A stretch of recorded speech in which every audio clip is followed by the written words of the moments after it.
रुचि doctor Amit के ठीक बाजू में बेड पर गहरी नींद में सोई हुई थी। उसके चेहरे पर एक सुकून सा नजर आ रहा था, जिसे देखकर लग रहा था कि अपने प्रेगनेंसी की खबर आने के बाद वो काफी रिलैक्स थी। हालांकि ऐसा होना डॉक्टर अमित और उनकी पत्नी रुचि के लिए काफी अच्छा था, क्योंकि बस एक बच्चे की ही कमी थी उनकी जिंदगी में। लेकिन फिर भी न जाने क्यों एक डर था जो डॉक्टर अमित के दिल में घर कर चुका था। उनकी आंखों में दूर दूर तक नींद नहीं थी। वो लगातार रुचि के शांत चेहरे की तरफ देखे जा रहे थे, मन ही मन सोच रहे थे, क्या सब कुछ सच में ठीक है? कुछ कहीं गलत तो नहीं है? कल तक तो रुचि घर में आने से डर रही थी और आज अचानक शायद मैं ही गलत सोच रहा हूँ। इतने बरसों बाद बच्चे के आने की खबर से शायद वो बहुत खुश है। मैं बेकार भी परेशान हो रहा हूँ यार। डॉक्टर अमित हल्के से मुस्कुरा दिए और फिर दूसरी तरफ करवट लेकर अपनी आंखें बंद करके गहरी नींद में सो गए। अगली सुबह जब डॉक्टर अमित की आंख खुली तो उन्हें अपने घर की रसोई में रुचि के गीत गुनगुनाने की आवाज आ रही थी। बरसों के बाद डॉक्टर अमित ने अपनी पत्नी को इस तरह गाना गुनगुनाते हुए सुना था। डॉक्टर अमित थोड़े से हैरान थे। ठीक उसी वक्त डॉक्टर अमित का ध्यान उस गाने की तरफ गया और वो सरप्राइज हो गए। रुचि इस गांव की लोकल लैंग्वेज में कोई गाना गा रही थी, उस तरह का गाना जैसा उस गांव की औरतें गाया करती थी। डॉक्टर अमित एक बार फिर से डर गए। आखिर रुचि को हुआ क्या है? इस गांव की औरतों वाला गाना उसे कहां से आ गया? उसे तो यहाँ की भाषा तक बोलनी नहीं आती। डॉक्टर अमित जल्दी से अपने बेड से नीचे उतरे और आगे बढ़े। तभी उन्होंने देखा कि अपने हाथ में चाय लिए रुचि उनके पास ही आ रही थी। उठ गए आप? मैंने आपके लिए चाय बना ली, चलिए अब साथ में बैठकर चाय पीते हैं। रुचि के चेहरे पर खुशी साफ नजर आ रही थी। अमित ने रुचि से पूछा, कौन सा गाना गुनगुना रही थी तुम? रुचि ने अपनी बड़ी बड़ी आंखों से अमित के चेहरे की तरफ देखा और हैरान होकर पूछा, गाना? और मैं? कब? मैं तो कोई गाना नहीं गा रही थी। आप किसकी बात कर रहे हैं? डॉक्टर अमित ने हंसते हुए कहा, क्यों मजाक कर रही हो यार? अभी जब मैं अंदर बेडरूम में था, किचन से तुम्हारे गुनगुनाने की आवाज आ रही थी। लेकिन वो गाना कुछ वैसा था जैसा गांव की औरतें गाती हैं, तो बस इसलिए तुमसे पूछ रहा हूँ रुचि, बताओ ना कौन सा गाना सीखा तुमने? रुचि ने हंसते हुए जवाब दिया, मजाक के मूड में है अमिताभ, आप जानते हैं ना मुझे गांव की लैंग्वेज तक नहीं आती है। गाना गाना तो बहुत दूर की बात है। क्या हुआ है आपको? डॉक्टर अमित ने रुचि से कहा, लेकिन अभी मैंने सुना तुम लोकल लैंग्वेज में गाना गा रही थी। डॉक्टर अमित की बात सुनकर रुचि जोर जोर से हंसने लगी और फिर चाय का कप डॉक्टर अमित की तरफ बढ़ाते हुए कहा, अमित हो सकता है आपको बाहर से आवाज आ रही होगी, कोई औरत बाहर से गाना गुनगुनाते हुए निकली होगी, आपको लगा होगा कि मैं गा रही हूँ। डॉक्टर अमित ने धीरे से पूछा, लेकिन रुचि ने डॉक्टर अमित की बात को बीच में ही काटते हुए कहा, अब ये सब बात छोड़िए और चाय पर ध्यान दीजिए। कितनी अच्छी चाय बनाई है मैंने आपके लिए। डॉक्टर अमित ने उस बात को वहीं खत्म कर दिया और चाय का कप अपने हाथों में लेकर चाय पीना शुरू किया। लेकिन जैसे ही चाय का पहला घूंट डॉक्टर अमित के गले से उतरा, एक झटके से उन्होंने चाय के कप को टेबल पर रख दिया और अपनी जगह से उठकर वॉश बेसिन में जाकर वे कुल्ले करने लगे। रुचि परेशान होते हुए डॉक्टर अमित के चेहरे की तरफ देख रही थी। क्या हुआ अचानक आपको? सब ठीक है ना? डॉक्टर अमित ने परेशान होते हुए जवाब दिया, ये क्या रुचि, तुमने चाय में चीनी की जगह इतना सारा नमक डाल दिया, जरा पीकर देखो से, पूरी चाय कड़वी लग रही है। रुचि परेशान होकर चाय के कप की तरफ देख रही थी। उसने चाय का कप अपनी तरफ उठाया और चाय पीते हुए अमित से कहा, ऐसा तो कुछ नहीं अमित, चाय तो बिल्कुल ठीक है, ये देखिए मैं तो आपके सामने पी रही हूँ। डॉक्टर अमित लौटकर रुचि के पास आए और बड़े आश्चर्य से उसके चेहरे की तरफ देखे जा रहे थे। रुचि उस चाय को बड़े आराम से पी रही थी, जिससे सब कुछ नॉर्मल था। लेकिन रुचि, मेरी चाय तो, इसमें बहुत सारा नमक है, क्या हुआ है तुम्हें? तुम्हारी तबीयत ठीक है ना? रुचि ने डॉक्टर अमित की कोई बात का जवाब नहीं दिया। वह चुपचाप बस अपने कप से चाय पी रही थी। इससे पहले कि डॉक्टर अमित कुछ और कहते, उनके मोबाइल पर हॉस्पिटल के नंबर से फोन आने लगा। डॉक्टर अमित ने फोन उठाया। हेलो, हाँ क्या? अच्छा, ओके ठीक है, मैं जल्दी से हॉस्पिटल पहुंचता हूँ, तुम पेशेंट को एडमिट करो। डॉक्टर अमित ने फोन डिस्कनेक्ट करने के बाद एक बार फिर से रुचि को कहा, कोई जवाब तो दो रुचि, तुमसे बात कर रहा हूँ।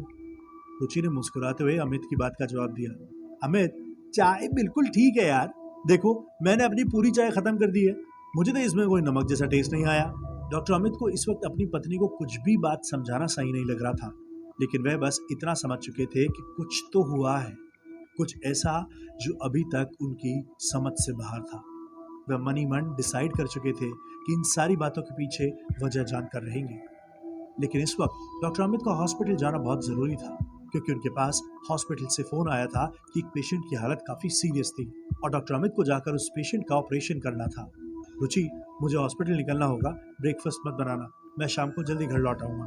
रुचि चाय की ट्रे उठाकर रसोई की तरफ जा चुकी थी और वहाँ से उसने जवाब दिया, कोई बात नहीं अमित, लेकिन ऐसी भी क्या जल्दी है, आज आपको इतनी जल्दी हॉस्पिटल जाना है? डॉक्टर अमित तैयार होने के लिए कमरे में वापस जा चुके थे। उन्होंने रुचि को कहा, बस एक अर्जेंट कॉल आया रुचि, मुझे जाना होगा। अच्छा देखो, तुम अपनी तबीयत का ध्यान रखना, मुझे तुम्हें भी चेकअप करने के लिए लेकर जाना है। कुछ ही देर बाद डॉक्टर अमित तैयार होकर अपने घर से हॉस्पिटल की तरफ निकल पड़े थे। डॉक्टर अमित का पूरा ध्यान अभी अपनी पत्नी के बदले हुए बिहेवियर पर था। डॉक्टर अमित की गाड़ी अभी हॉस्पिटल के अंदर एंटर होने वाली ही थी कि ठीक तभी हॉस्पिटल के बाहर वाले दरवाजे के पास उन्होंने हॉस्पिटल के स्टाफ विजय को लक्ष्मी से बात करते हुए देखा। ये देखकर डॉक्टर अमित को कुछ समझ नहीं आया, वह दोनों एक दूसरे को कैसे जानते हैं और लक्ष्मी यहाँ पर क्या कर रही थी। मुझे विजय से पूछना चाहिए, लेकिन अभी वो पेशेंट, मैं विजय से बाद में बात करता हूँ। डॉक्टर अमित ने अपनी गाड़ी हॉस्पिटल के कॉरिडोर में पार्क की और फिर तेज कदमों से चलकर अंदर पहुंच गए। वहां पर नर्स उनका पहले से ही इंतजार कर रही थी। सर, अच्छा हुआ आप जल्दी आ गए, उस पेशेंट की हालत बहुत खराब है, डॉक्टर अमित ने पूछा। तुमने उसे ड्रिप तो लगा दी है ना, मैंने फोन पर कहा था। डॉक्टर अमित तेज कदमों से चलकर ऑपरेशन थिएटर की तरफ जा रहे थे और नर्स उनके पीछे पीछे चल रही थी। जी सर, जैसा आपने कहा मैंने ठीक वैसा ही किया। सर, जो लेडी पेशेंट अभी एडमिट हुई है ना, वो 3 महीने प्रेग्नेंट थी। डॉक्टर अमित ने पलट कर नर्स की तरफ देखा। ठीक है, क्या मतलब है, अभी क्या हुआ उसे?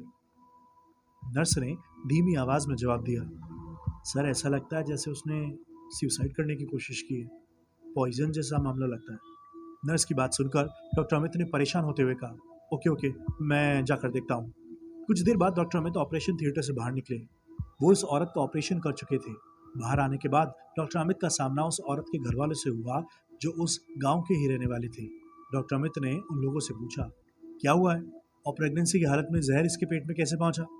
एक बुजुर्ग औरत जो शायद उसकी सास थी, लंबा घूंघट ओढ़े हुए, उसने अपना हाथ जोड़ते हुए डॉक्टर अमित से कहा, अरे डॉक्टर साहब, हमारी बहू पेट से थी, पहले ही 3 छुरियां पैदा कर चुकी है, लगता है इस बार डर की वजह से जहर खा लिया है।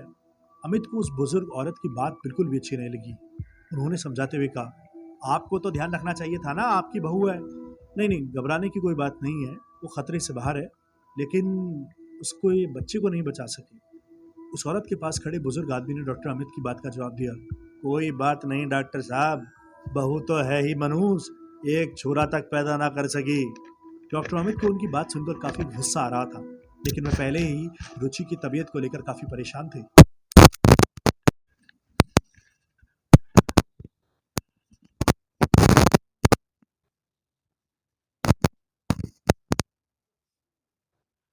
ये उन लोगों की बात को इग्नोर करके वे अपने काम में बिजी हो गए। उस दिन हॉस्पिटल में कुछ ज्यादा ही काम था और डॉक्टर अमित को पूरा दिन रुचि से बात करने की या घर जल्दी जाने की फुर्सत ही नहीं मिली। रात के 8 बज चुके थे। डॉक्टर अमित अपने घर के करीब पहुंच चुके थे। वे मनी मन सोच रहे थे, आज तो रुचि बहुत नाराज होगी, उसको मैंने कहा था कि मैं जल्दी आ जाऊंगा, लेकिन मुझे तो देर हो गई है।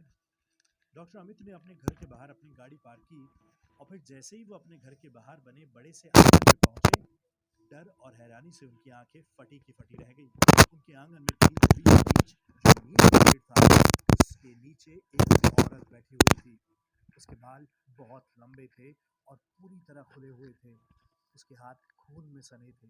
ऐसा लग रहा था जैसे वे किसी जानवर का मांस खा रही थी, बिल्कुल वैसे ही जैसे कोई बड़ा जानवर किसी छोटे जानवर का शिकार करके खाता है। उस औरत का चेहरा अंधेरे की वजह से डॉक्टर अमित को साफ नजर नहीं आ रहा था। डर के मारे डॉक्टर अमित की नसों में जैसे खून जम गया। इससे पहले कि वह कोई हरकत करते, एक बेहद डरावनी और मर्दानी आवाज उनके कानों से टकराई, तारा इंतजार कर रही थी मैं, आजा, जल्दी आजा, अपने घर आने में कैसा डरना। जोर जोर से चीखने और हंसने की आवाजों से डॉक्टर अमित के घर का वो आंगन गूंज उठा था। अगली सुबह कपासनी गांव में सूरज निकला